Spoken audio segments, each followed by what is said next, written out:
Thank you, Richard. So let me give him an introduction first. Oh, wow. That would be the nice thing to do. You sit down. Yeah, Richard. Okay, so Richard Smith is an enrolled agent and real estate investor, tax accountant. Richard's been is a graduate of San Jose University with a bachelor's of science. Richard was employed by IBM for 15 years as a system analyst before passing the IRS enrollment agent exam in 76, 78. His wife Denise told me the reason he took this class to become a tax advisor is because he wanted to save money on the real estate he was buying. And then I guess you fell in love with taxes. Partnership, trusts, corporations, partnership tax returns, LLC tax returns. Real estate investing and consulting is his specialty, and he works with clients to develop the best tax strategy that the law allows. Richard currently owns and manages over 200 rental units. So one thing about Richard, give Richard we didn't have to do this all 3 days he came out.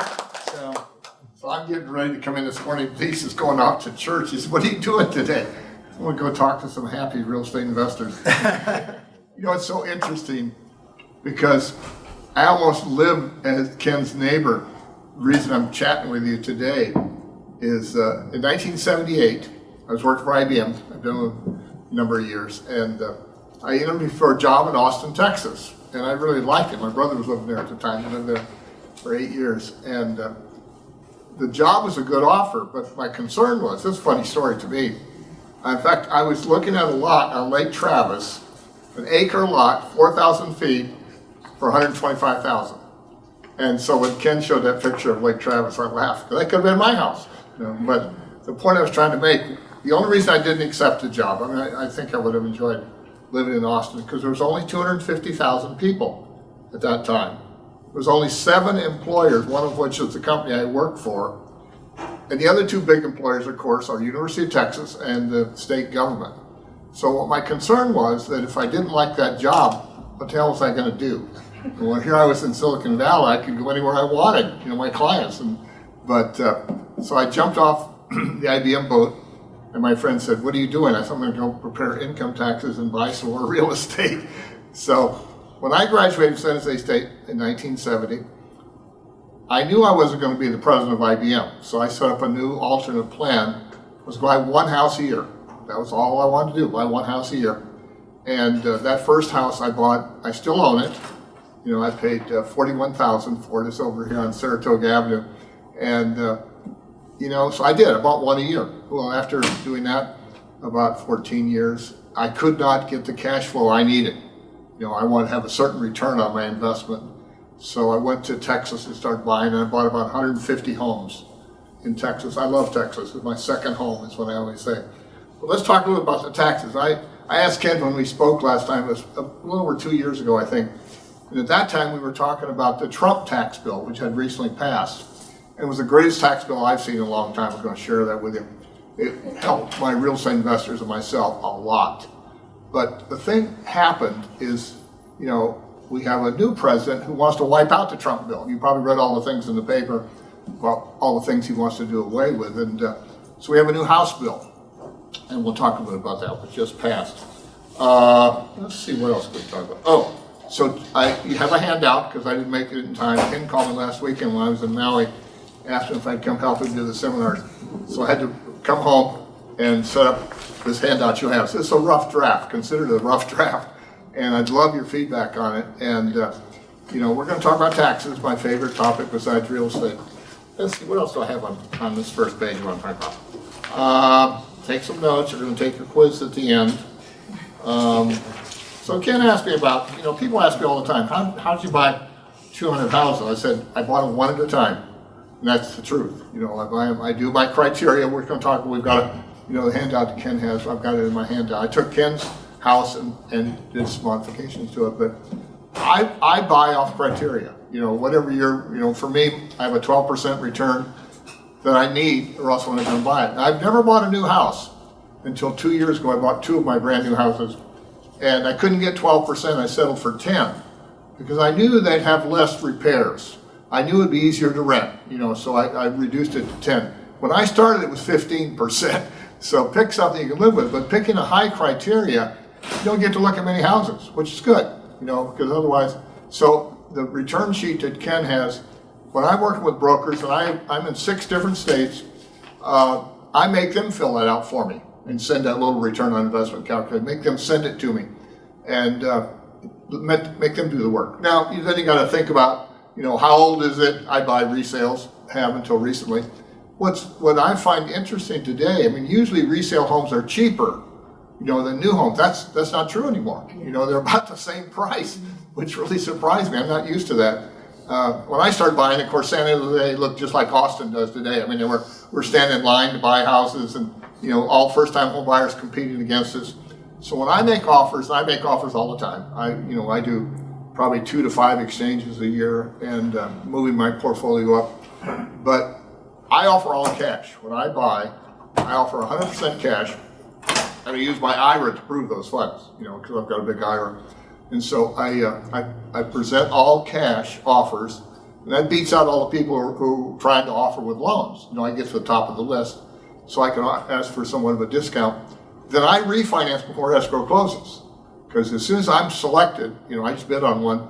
It was here in Contra Costa County, and I think there were 60 offers, 5 all cash. She only countered the all cash, and I raised my counter a little bit, and I didn't get it. Somebody beat me out. I was offering what the price was listed for. So I bid all cash, and then, as soon as if I get the win, and I don't, I lose more than I win, but then I go refinance it during the holding period. Well, let me mention one more thing. I'm going to talk about this rent house. It's so funny. I just got back from Maui on Tuesday, and I'm still in Moha mode. I've got a condo in Maui I had it about 35 years. And it's right on the ocean, 2-bedroom, 2-bath, southern Maui. I try to go as much as I can, and I bought it for $125 about 36 years ago. Today it's about 1.6. Rent's $500 a day. We rent, short-term rentals, and so I get time to go visit. There's a house next door to my condo that just listed. This is so funny. I couldn't believe it. It was an open house when I looked at it. It was a 2-bedroom, 1-bath, a half acre on the ocean, a beautiful ocean in South Maui. And I was going to ask you guys to think what you'd pay for a 2-bedroom, 1-bath with a carport. Didn't have a garage, just had a carport. But I'd be embarrassed. They had it listed for $11.9 million. $11.9 million. So I'm blown away when I see that homes are selling for today, but that's what the life is about. What would it rent for? I have no idea what it would rent for. I wouldn't stay there. It was pretty well beat up. I want to mention one thing before I go deep into taxes. Brand new tax law that the governor signed in California in July called AB 150. Please write that down, AB 150. I'm not going to spend much time on it, but you're going to save a lot of taxes. If you're self-employed, have to be self-employed, or on a partnership or an S corp, because what this law allows you to do, if you know much about your tax return, today on your Schedule A, where you itemize your personal interest in mortgage taxes, you're limited to $10,000 for state and local taxes. $10,000. That takes most of my clients that wanting to cover their property taxes. Well, the rest of it you don't get. I have a client recently whose California taxes he paid were $170,000. He didn't get to deduct any of it. So this new law allows you to deduct that. Now, you may be happy about that. Remember, you got to be self-employed, partnership, or an S corp. But we can do that for you. So all those California taxes that were disallowed on Schedule A, we take them on Schedule E. Pretty complicated. I'm going to make my payment in December to pay my taxes, and I'll deduct all my California taxes because I can take it on Schedule E, not Schedule A. Take a look at the very first tax return in this country, 1913, 2 pages and 2 pages of instructions. If you look down the bottom left, the tax rate in 1913 was 1% on amounts over 20 and less than 50. Well, we think 20,000, 1913 was about 120,000. And we think that 50,000 was about 300. So you paid 1% if your adjusted income was between 120 and 300. Interesting tax return. Ken mentioned I'm an enrolled agent. I'm not a CPA, probably one of the biggest questions I get. When I left IBM in 1978, I could have gone to work for a CPA firm and spent 2 years in grunt status and then go take my CPA test. I didn't want to do that. I didn't want to do any of that. So I took the enrolled agent exam, which is a 2-day exam, taxes only. They check your own tax return, and then you're licensed by the IRS. which means they control my advertising, they control, if I get in trouble and things like that. So I specialize in income taxes, and I can practice in all 50 states, licensed by the IRS. There's not as many, I forget, I used to know the number of CPAs, 3 million or something. I think we've got, 100,000 or something. But let's talk about what we're going to talk about. First of all, tax law changes in the last couple of years are phenomenal for real estate investors. Phenomenal. I mean, I'm going to share some great things for you. Remember this. All of these things we're talking about, I shouldn't say all of them, most of them were available in 2018 when new tax law came in. Well, if you see something here that lights you up, we can amend 2018, 2019, 2020 to take advantages of many of those. So that's really, really important. Real estate markets. Is this the craziest real estate market I've ever seen? And I've been doing it over 40 years. I mean, this is crazy. And like I said, I'm in 6 different locations. I'm looking at offers every day. There's no inventory anywhere. I don't care where you want to go. All the good spots. First-time home buyers are buying them. It's very, very difficult to make a purchase today. And we'll talk about a little bit of that. Oh, I told you the biggest tip I have for that is bid all cash. That'll help you get through all the crap. We're going to talk about depreciation. Big change in Trump tax law, January 1, 2018. They increased the bonus depreciation from 50% to 100%. So if you bought something new, like a refrigerator, you can now do it 100%. You don't have to do it over 5 years like you used to. And number 2, it increased the benefits of using cost segregation, which is the most phenomenal thing I've seen in 40 years. I'll show you how to do that. Proposed capital gain tax increase. I talked about it. I get a lot of calls from people that say, what's going to happen when I sell my house? I'm going to run under the new tax law. So Mr. Biden had wanted to get 39.6%, and a lot of other things he wanted, which we'll talk about.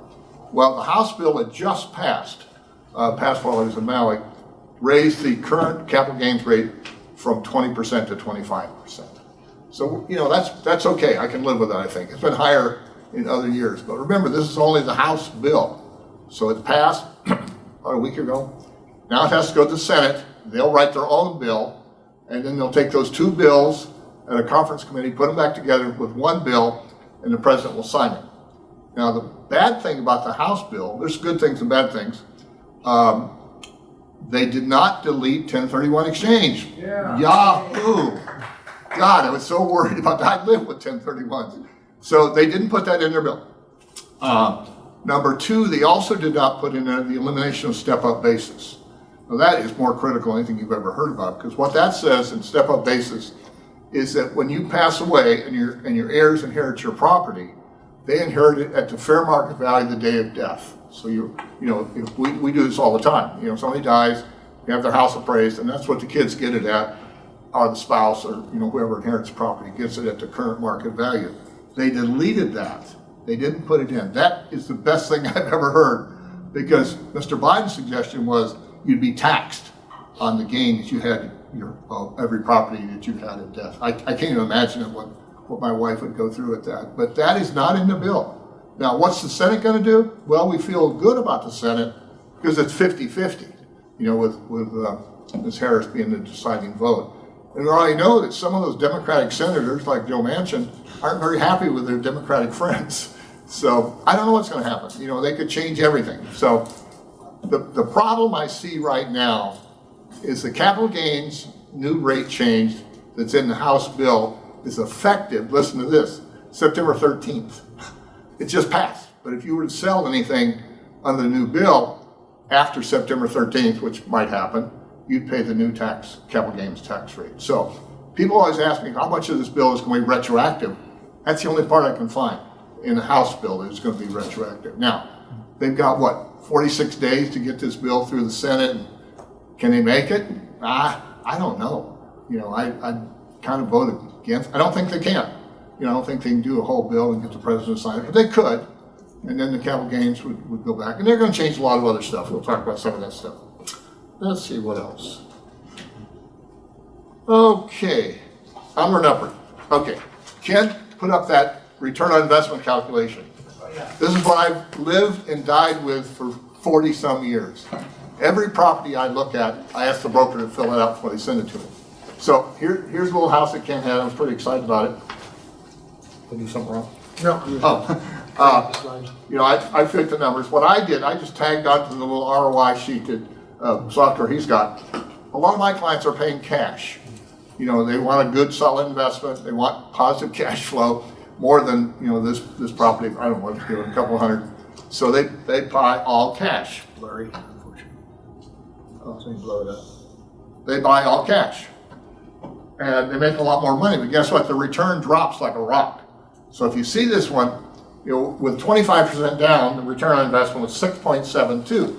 You've got to set your own criteria. If I can't teach you that while I'm here, you've got to establish what criteria works for you. And everybody's got a different one, you know. And a lot of my clients are break even. I'm happy break even. I'll get my appreciation, live off that.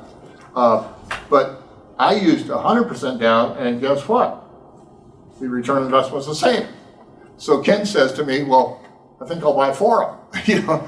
And so that's what I'm saying. For the same cash, he buy 4 houses as opposed to just 1 house. Same return. Same return. Yeah. So the point I'm making is you have to be able to do these.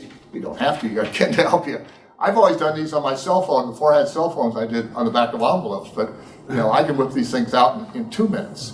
And the numbers I use, if I don't have all my numbers, which you won't have, I use $4 a thousand for the loan, conservative number, $4 per thousand for the P&I, and I use whatever the tax rate is. It runs from say 1.5 to 2.5 for most. So we use 2%. You know, you're just in the ballpark. Now the biggest difference you'll see on mine, down at the bottom, I show estimated annual insurance 60,000. 60. I said 60,000. It's 60. You say, well, you can't buy insurance for 60. I'm saying I can buy all the insurance I want for 60 because if I own it outright with no mortgage, I have no insurance. None. I carry liability only. Now that may shock many of you, but you know, if you've got a couple hundred properties that you're not paying insurance of $1,000 or whatever you're paying, that's a lot of money. That's a lot of money. So when I pay off a loan, and half my loans are... Sam Wade. Is that me? Is that mine? God, shut that thing off. God, you know, it happened to me last when I was standing on stage. So I canceled my fire insurance. That may not be what you want to do. It's on the side, Ken, you know? Yeah, it's on the side. Saves me a lot of taxes. I've had 2 homes burned down with no insurance. So you've got to accept the risk. You have to. But you know, I save, I don't know, 60 or 70,000 a year. I can replace it if it burns down. Learn to do this on your cell phone, unless you've got someone like Kevin to help you do it. Well, I'm going to be giving you that. That's a spreadsheet. Yep. It will be an app one day, but I'm going to send these so you can play around with it, put your own numbers in. Now, I also recommend Bigger Pockets. If you're not familiar with Bigger Pockets, please go look it up. They've got a great sheet like this. And there's lots fancier ones. I've got a real simple one. It's got like 5 lines on it. Because the most important, that's the criteria to look at it. Remember, then I've got to look at the location, I've got to look at the property manager, I've got to look at all the other problems that it has. So, I don't know how I'm doing time. Okay, the Trump tax bill, January 1, 2018, phenomenal for almost everything about writing off your California taxes with the SALT, they call it, state and local tax limited to 10 grand. But it really helped us when it came to depreciation and several other things we'll talk about. What the Trump tax bill did, that I still can't believe, that if the thing you're buying, the repairs you're doing on this property, if it's a new stove, and let's say before I had to depreciate that over 5 years, if the life of the asset is less than 20 years, I can write off 100% in the day I buy it. Well, that's pretty phenomenal, guys. If they're doing taxes and depreciation for 40 years, now I don't have to depreciate everything. I just write it off. Now, the question I ask is, what is a life less than 20 years? You know, and you go look at depreciation schedules at the IRS.gov website, nobody tells you. So you don't know what the life is. Here's what I will tell you. This is what I do. I say everything is less than 20 years except the roof, the foundation, and the walls and windows. Everything inside that property, in my opinion, is 20%. So let me tell you a true story. It happened to me. So in 2018, my client has a property here in Los Gatos, apartment building, and he spent $92,000 fixing his apartment. $92,000, which is a lot, but you know, he makes a lot of money on it, so he's got 8 units. So I took $92,000 as a deduction, and that included his new roof. I think he spent about 20 or 25 grand on his new roof. Well, about a year later, he got an audit letter from IRS that says, we're going to audit you. I didn't expect that, because they're not auditing much in real estate nowadays, but he got his letter, and I called the auditor, and it was during COVID, it was in 19 sometime. And I said, can I ask why he got audited? She said, well, that's the biggest repair number I've ever seen. I said, well, do you know about the new Trump tax bill that says if it has a life of less than 20 years, I can expense it 100%? She said, I never heard of that. This IRS auditor is going to do my audit. I said, well, let me bring it to you. Okay, let me show you what it says. So we did the audit. Wish I could remember if it was, no, it was all on the phone because we were in COVID at that time. Generally, returns are exposed to audit between a year and a half after you file them. And this fellow filed on an extension. Well, I won the audit. I got the whole $92,000, and I even talked to him to taking the roof, which I didn't think would pass. But this is a property that's 68 years old. I'm putting a roof on it. I said, you can't make us depreciate that over 30 years. It ain't going to be here. Well, we know that's not true, but that's what I said. And I had an article I used for her, and she accepted the roof too. Now, I'm not telling you to take the roof. I'm telling you, I was a good salesperson, but we got it all, $92,000. I just did one, I think last year, with $162,000 of depreciation from his remodel. And, you know, he might get audited. I don't worry about audits. You know, you guys know all that. I mean, it's just, you have to stand for what you got. And I'm ready and defended to help my clients do that. Okay, what else we got? Oh, here's another huge change. This is phenomenal. So we're talking about QBI. You've probably never heard of it. It's called Qualified Business Income. This is for all Schedule C people, is for partnership people and S-corp people, and some real estate investor like you and I. I take this on mine. I take QBI. What is QBI? QBI looks at your positive income from your rentals and gives you a deduction, a new deduction, equal to 20% of your positive income. Well, I get about $120,000, a new deduction. That's one of the best deductions. I didn't do anything. You know, I had the same rentals I had back then. But QBI, what I'm going to tell you on the rental side, I think you have to be a little more careful. I mean, I got a couple hundred rentals. I would say you can't do it on one or two, but if you've got three or more, I would go for it. Now you can go back and amend for it. So QBI is a 20% deduction of your positive income after depreciation. So it's an outstanding deduction. Now, many of you will not be able to use QBI, but if you have losses, I mean, a lot of our clients are break even and depreciation makes them all negative. That's where most people are. Save up those QBI negatives and use them someday in the future, like when you sell it. That's a super thing, so keep track of the losses too. I mentioned 100% deduction for improvements of life less than 20 years. Started January 1, you go back and amend those returns like we talked about if you missed that deduction. It's fantastic. I mean, I am blown away how beneficial that is to a lot of our clients. 100% deduction for both new and used. Now, don't laugh when I say used. In Texas, we buy used appliances. We can't find any new ones out there in the port, but we can buy used ones. And so we use a lot of used appliances. Ken may not recommend that in his expensive home, but we have some homes that are pretty inexpensive, and we buy used appliances. Okay, cost segregation. Has anybody ever heard of cost segregation? Anybody? Not one of you. Oh, Louise, wow. Ken has. I taught him all about it. What? I think I saw half a hand come up. Well, cost segregation has been around for a number of years.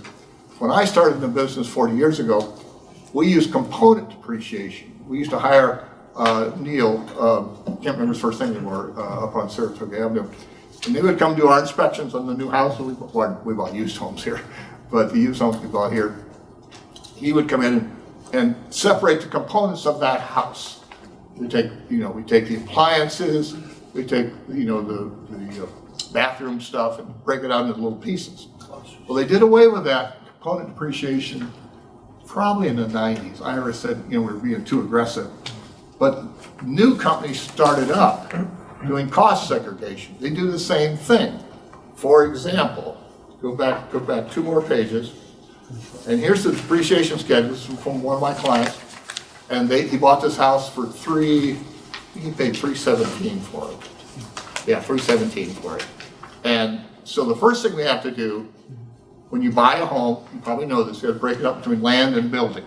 What's the value of the building, what's the value of the land? It's funny, we had one last year, a local little house. And, we got some older homes here. was funny. I'm in audit for my client, and he pulls up the tax bill for this property. I was knocked over because I didn't have that. The land was 70 and the building was 30. We normally take land between 10 and 30. This was back, you know what, he didn't make me change it. I was very happy that he did that. So it's good to have a relationship with your IRS auditor. And he didn't make me change it. I was knocked over. I rarely see that. I've seen 50-50. Most of them are around, 25% land, maybe. Anybody have any feelings about that? 25-30% land, and the rest of it is the building. So if you were, my client bought this property. They had two choices. The normal depreciation on this property is 27.5 years. That's what the standard depreciation is today for real estate. It's commercial 39. So if I were to take this on the standard depreciation, you didn't get your cost seg study, I would get $10,800 per year for 27.5 years. I mean, there's nothing wrong with that. It's pretty fantastic. And if they went and bought something like they bought, I don't know, a refrigerator or something, then I would take that 100%, of course. But if you use the cost seg study, you must hire somebody to do this, guys. There are only a few companies that are authorized by the IRS to do this, and they're fairly expensive. I've been looking for 2 years to find the one I'm going to use. And my client actually did a little bit better than I did. He's a broker up in Sacramento. But by using cost seg, they do the same thing we used to do. They broke it up into pieces. Let's go look at the pieces. Go back 2 pages. This is how they cost seg people did it. They said, I don't know how they got the land so cheap, but the land was whatever it is. And then the building estimate was 216.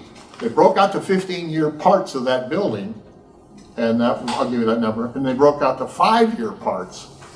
Well, these both qualify for bonus depreciation first year. Well, if you go back 1 page, I'm sorry about this. I don't know how I do this on overhead. So in his property, we had the land at 20,000, the building at 216. But we had the 5-year part and the 15-year part, which qualify for bonus depreciation.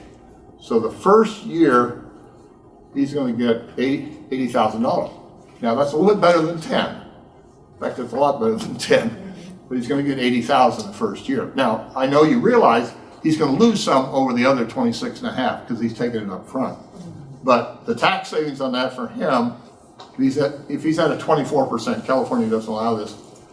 First year he'd save $20,000, and the other portion, the 15-year, I'm sorry, if he did it at 35%, he would have $28,000 tax saved. That's pretty good, isn't it, guys? Don't you get happy? It cost about $1,500 to do the study. The cost of those runs from $500 to $15,000. Depends on who you use. I've been shopping for a long time. For mine, the one I just completed for my 2020 tax return, after looking for 2 years, I picked an outfit in Scottsdale. And my first year, my purchase price was $600,000. I was fair on the land. The land was $150. Building was $450. Of the $450, I wrote off $190 the first year. $190,000 the first year. I thought that was pretty damn good. I was pretty happy with that. I paid $3,000. My client paid $2,500. He had a new home. Mine was not new.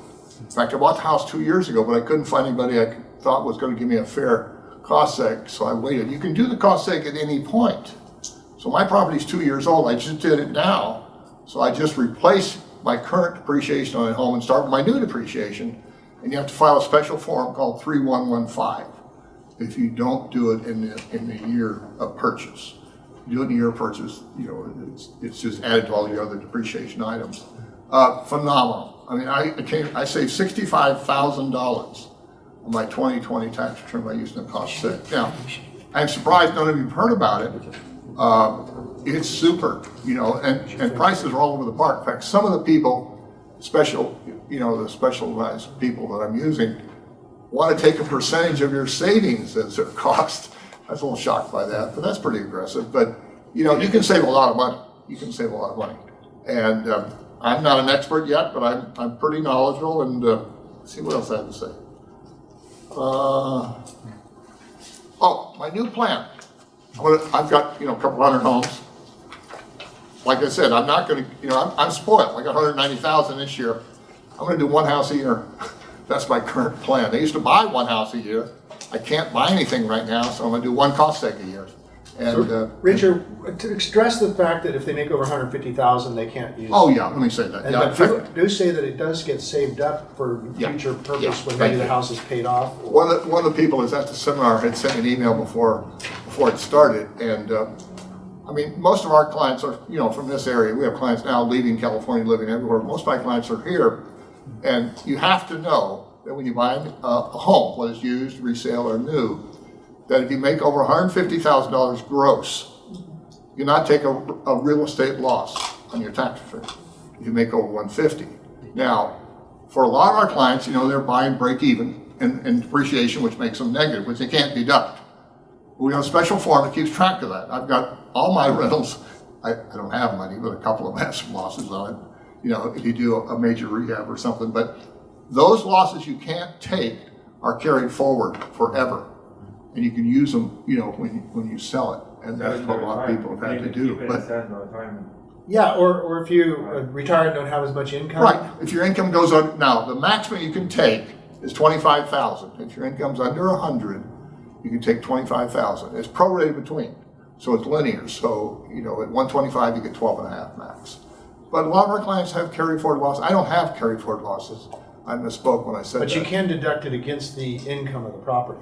So Yes. It wipes it out. Yes. Yeah, cool. Those are the notes I prepared. I would appreciate your feedback. It's the first time I've done it. Thanks to Ken and thanks to you listening to that part. I've enjoyed working with Ken. I think Austin's a great place to look. It's interesting. I was embarrassed the other day. Austin is now bigger than San Jose. He was right when he said that. I mean, the last time I was there for the F1 race in 19. Yeah. And San Jose was still bigger. Well, guess what? We're losing population and they're gaining our population. That's why I'm here, to get in front of it. So Austin is now bigger than San Jose. I mean, they're going through what we went through. I've stood in a lot of lines by properties here in San Jose over the years. I mean, in 2000, when did I buy one here in San Jose? My house, 2005. I stood in line, to get that house. And, real estate is fun. I mean, that may not sound like fun to you, but the money that I've seen made, and when Ken was asking me how we do it, well, I started working at IBM making $12,000. Nobody would give me a loan, so I used creative financing. And that's how I bought probably my first 5 houses with a partner, who could get a loan for me because nobody would loan me any money. I had a house I lived in, which took most of my money, of course. But that's how I started buying one a year, making, think about this. This is the way I look at it. If you had a whole year to buy the perfect house, could you find it? You gotta work at it, okay? But, I do taxes about 6 months out of the year and 6 months I'm looking for real estate.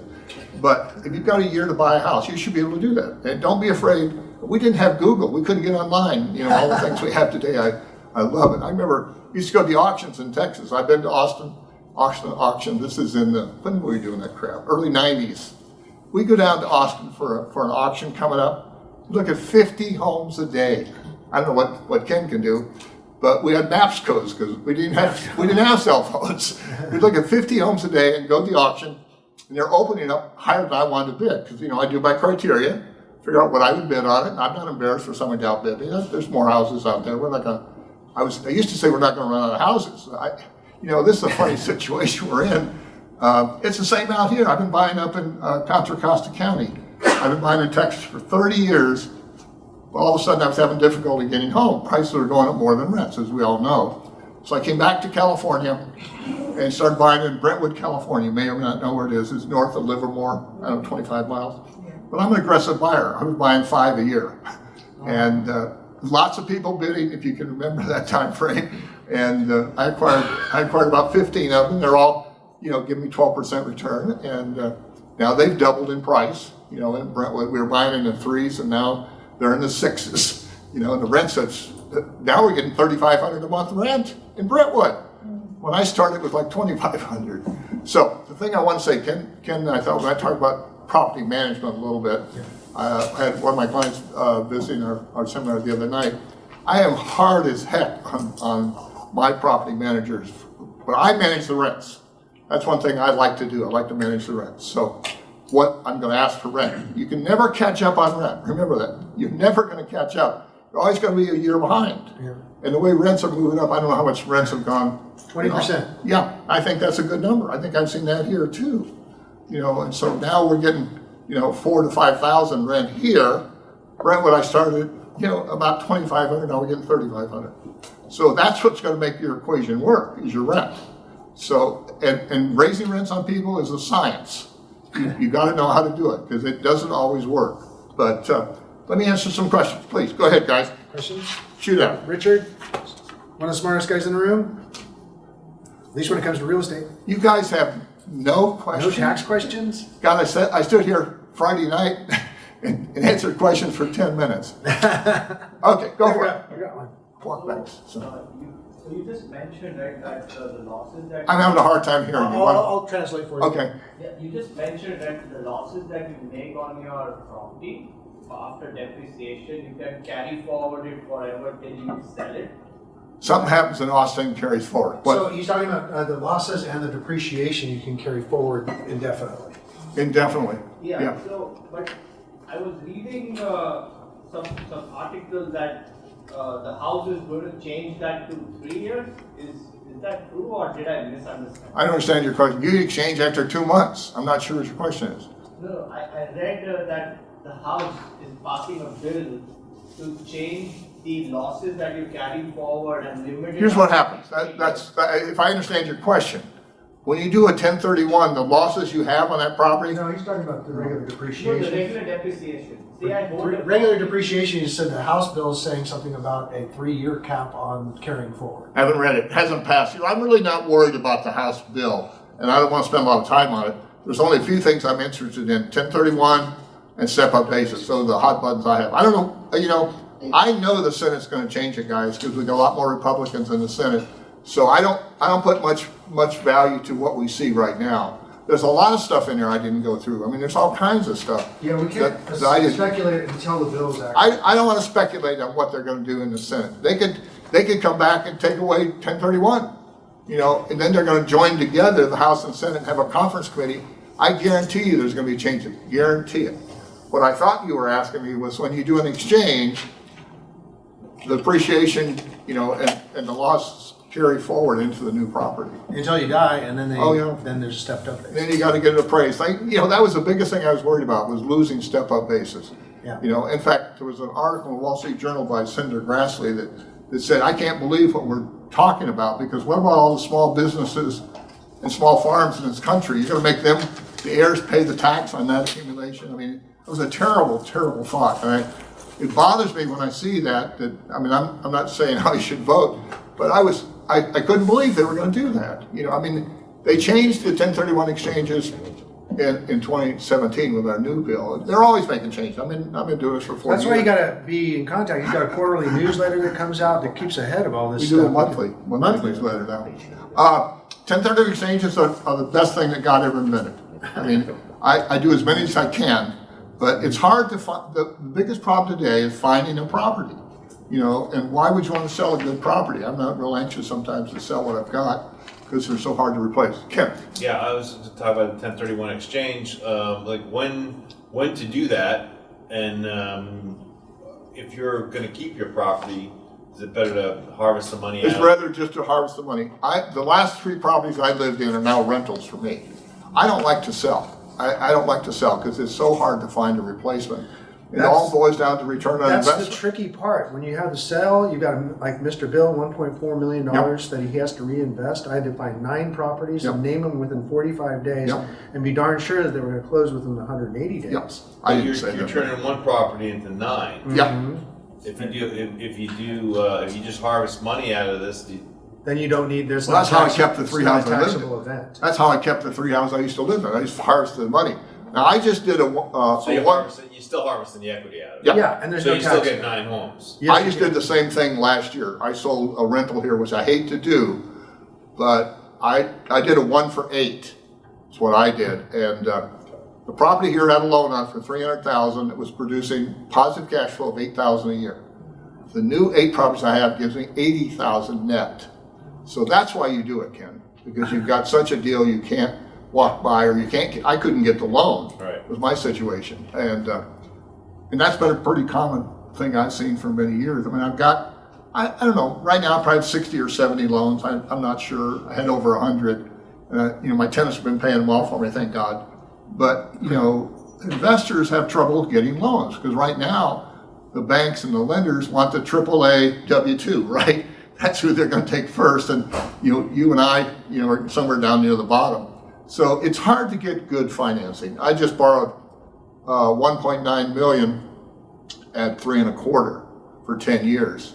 And I also do hard money loans. I have a lot of our clients borrow hard money from me. So I had run out of hard money. I had placed 25 hard money loans in the last year.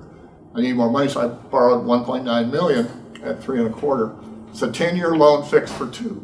So borrowing is a whole chapter which, Ken didn't spend as much time, but that is so hard, as you acquire more and more properties. And like Ken said, 10 for you and 10 for your wife if you do it right. When I was buying, there was no limit. There was no limit. I don't know, when did they go to that, 10 years? Oh, in the crash. Yes, yeah. In the crash, 7 and 8. Well, it was hard for me too. Question? Richard, can you elaborate more about the cash offer and then transfer that into a finance? I don't understand the question. So Transfer something. please ask it. I just did that. So we paid cash you for. want to get ahead of the list when you Yeah. Oh, yeah. Paid cash for the property at the value that we paid for it, and then right after that, I pulled the cash back out, 75% cash out Yep. refinance. Yep. So the only disadvantage of doing that is you may have to double up on some expenses like title insurance. Yep. But to be able to make that cash offer and get the property Yep. over everybody else is Yep. a really big deal. And our financial advisor advised us to harvest as much money Yep. right now as possible because rates are going up, so you're going to get it cheaper now than you're going to get it later. And I experienced this in 2007, when the market turns and there's really good deals, if you're not in a cash position, they won't loan you the money. When the market turns, they don't like real estate investors and real estate No. brokers. No. They don't want to. We're the first ones they want to stop loaning to. So as long as they're loaning to us, that's when I try to get as much out. But I'm not sure how it works. So you offer cash for the 100%. property. 100%. It may take 30 days to close once you want to finance it. So Well, you what close I the do- cash and then you refinance, or you refinance Well, before the you can do close? it either way. I've done it both. I usually, if I'm offering cash to buy, I use my IRA to prove funds. Okay, that's easy. You got 400,000 or 500,000 in your IRA. I've got 5 million, but that gets me the bid, hopefully. Okay, and then I go get a new loan before escrow closes. Okay, it's what I do. So I don't He have. gets it lined up and gets it going. So as soon as See, it I closes, don't do the double escrow like Ken is. I mean, what I've done over the 40 years, how many years I've been doing this, I have lived off home equity, of my rentals. And, after I started buying, once I could get to the point where I could get a reasonable loan. Now remember, we're talking about houses in San Jose that are 40 and 50,000, 60,000, 70,000. The last house I bought in San Jose cost 112,000, 1985. After that, it wouldn't cash flow anymore. So I went to Texas. But the point I'm making is that financing is a whole session. art. It's an Oh art. my God. It's another one of those who you knows. Oh yeah. A big deal of and most, I'd say 95% of loan officers don't know what we're talking Right. about right now. Exactly. Yes. I have a question. You just mentioned that you make a I hear a voice. Yeah. Where's- cash oh, offer I'll translate. using your IRA account to present the cash offer. Yeah, so you either have to have a pre-approval letter from a reputable bank or a proof of funds, which means a bank statement, some kind of asset statement says you have that money available. But you could use the IRA account. Don't get into that. What Yeah, it is, it's just to prove to the seller that you have the cash available. Yeah. Where he finds the cash, That's my biggest source of money is my IRA, and they accept it. I was shocked like you were. I used to add up all my bank accounts and hope I could find, $500,000 in my bank accounts, but sometimes it was hard, so I started using my IRA and they accepted it. But that's like a self-directed IRA. Of course. he's not going to use it to close. He's going to No, use no, it. I'm not But gonna- just like for you to So- prove that you have the Just money. proof of funds. Oh, no, I Oh, wouldn't Secure care. loan that way. I use my cash value life insurance policy. Oh, there you go, that's better. I just show them that I have that Yeah. available, and so the property I was just talking about, I could have paid cash, but I went to my father-in-law who had the cash. I borrowed it from him. I paid him 1.5% because his father-in-law deal, 1.5% up front and a point per month, which is 12%. And I refinanced it and pulled cash out of another property, paid him off. Now I own it free and clear. And so I only paid him a couple points, but he was happy because the money was just sitting there. So there's a whole nother chapter of the whole absolutely. private money leverage. Guess what? Because I got private money, I didn't have to do an appraisal. I didn't have to deal with lending criteria and underwriting guidelines and the phone Lower calls cost. and the cost. There were no extra charges. So there's a whole. My brother-in-law, my father-in-law's son, owns a private equity lending company. So we weren't going to get down this trip, but that is another opportunity. If you're not in 100% want to do just all real estate, there's a good balance if you do private money, which is lending and getting a return every month that has different ramifications tax-wise and everything, and then balancing that out with a real estate portfolio that's growing. That's like a couple different pieces of the pie for diversification. Let me share one. I've got a client I've been working with for 2 years. He's acquired 9 properties in this crazy market in the last 2 years. And how he's doing it, it was he that thought of this. I love this. So what he does, he finds a property, he offers all cash, with my hard money letter, offers all cash.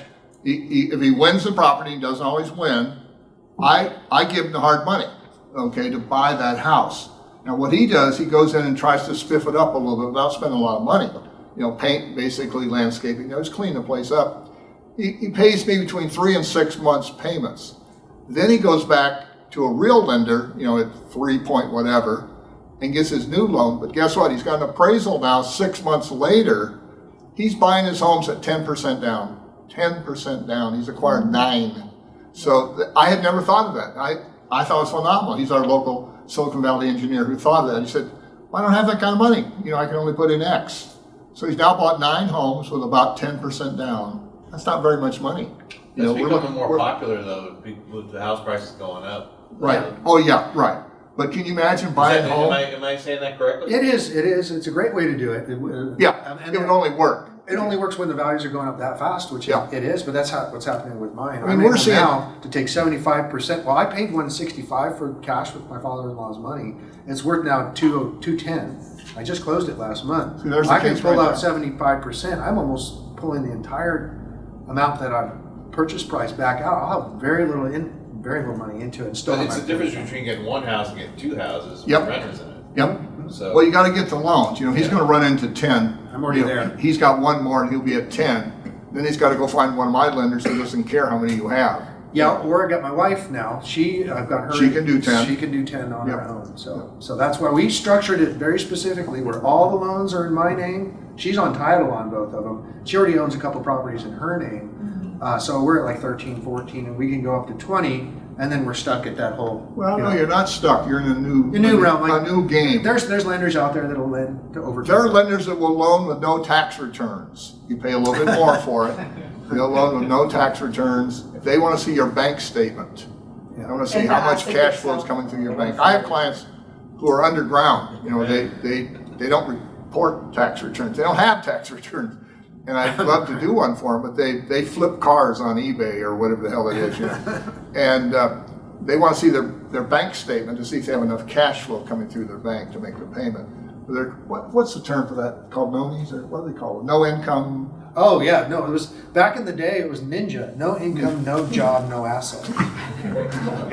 Hey, with this market, you guys do know the number of loans that are being placed has been reduced 50%. So let's address that, because that's the fear is that, okay, one of the things is stay away from the news media, or at least take it with a grain of salt, because they're always behind, first of all, and they also, they thrive on more doom and gloom than they do on good news, right? So you're already seeing it right now that there's, the market's turning, was this the next crash coming? I'm telling you, we're in a totally different dynamic, because guess what? Everybody bought homes since the crash had to get fully qualified like me, Oh yeah. all the way with the endoscopy and everything else to get loans, and we had to put more money down, and also there's more equity in all the properties. So those that couldn't sell in the Great Recession, those people who are in this position now, they've got equity, so they can sell. So I don't see, and because we're 4 to 6 million houses short, don't listen to the news of what the market's doing. It is regional though. Very regional. It is very- My concern here for Austin is Tesla's opening up their facility this coming year. They have 5,000 people making $55,000 a year going to work at that facility, but nobody can qualify for a $55,000 loan. So they're gonna have to drive to affordability, and that's where we're selling homes. Kyle, Buda, San Marcos, that are 25-minute drive to Tesla, because they're not gonna be able to afford a $500,000 median price house in Austin.